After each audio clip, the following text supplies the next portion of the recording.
To another physics tutorial. Today we'll be talking about the topic of forces again, and specifically another system involving pulley and tensions, except this system instead of finding masses, we're going to look at the acceleration of this system. This is a pretty simple problem here, but it's got some complex notions woven in between. So let's get started. So it says two cylinders having masses of 190 grams and 210 grams are tied to a piece of string that passes over a frictionless pulley. What is the acceleration of this system? So because these two masses are attached to the same string, and we're assuming that it is not elastic, we can say that the tension force throughout is equivalent. So we can say that T is universal. Universal, which will be useful in our calculations. And I've also taken the liberty to write this 1.19 kilograms. We need to do this in kilograms. And this is 0.21. And so because now, by physical convention, because this mass is heavier and this mass is lighter, and these are the only two masses on this system, we can kind of deduce via physics and common knowledge that this mass is going to go downwards and this mass is going to accelerate upwards.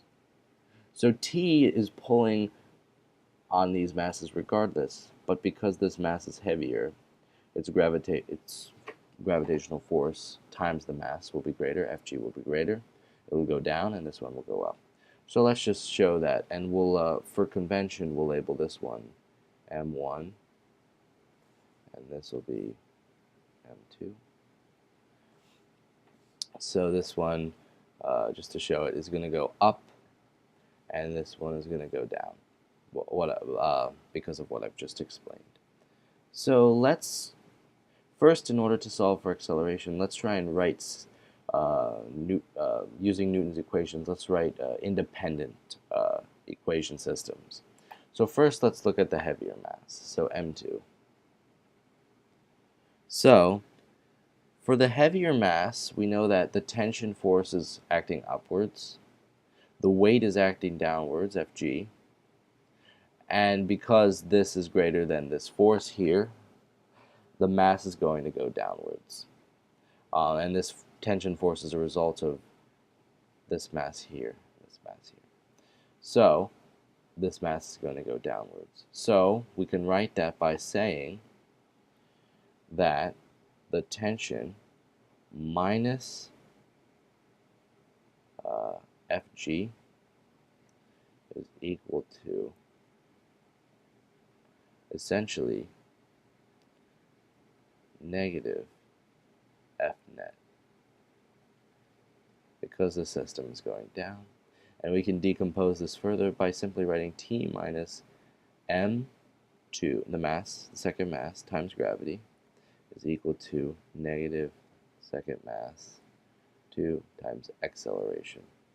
Alright, and that's our equation for M2. So now let's take a look at M1. Similar concept, but a little different equation.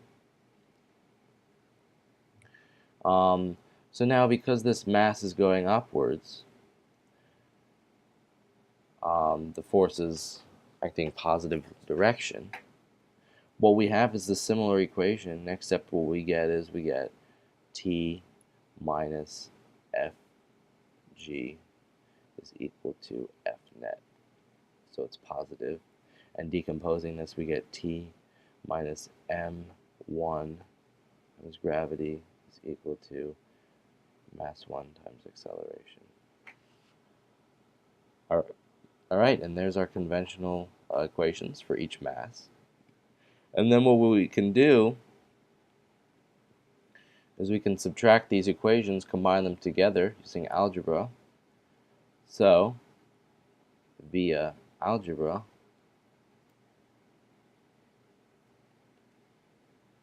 alright, we get negative M2G minus negative M1G is equal to negative M2A minus 1a, and I should mention that we are setting them equal for t and then solving that way. Okay, so now we've got this standard equation.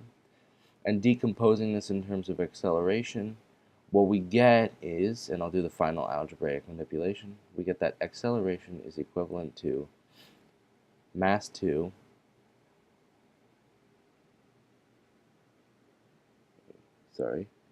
mass 2 plus mass 1 times gravity divided by mass 2 plus mass. Oh, I'm sorry. This is oops. Let me correct that. I apologize. Let me just erase this. Hold on.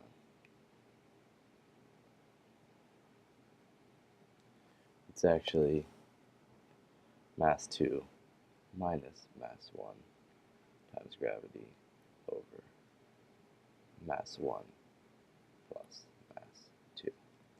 And I will quickly, and what we get is, in our case, we get 0.21 minus 0.19 times 9.8 divided by 0.19 plus 0.21.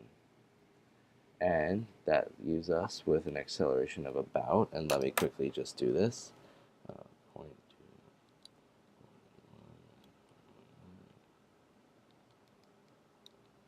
Okay, and yes, yep, that gives us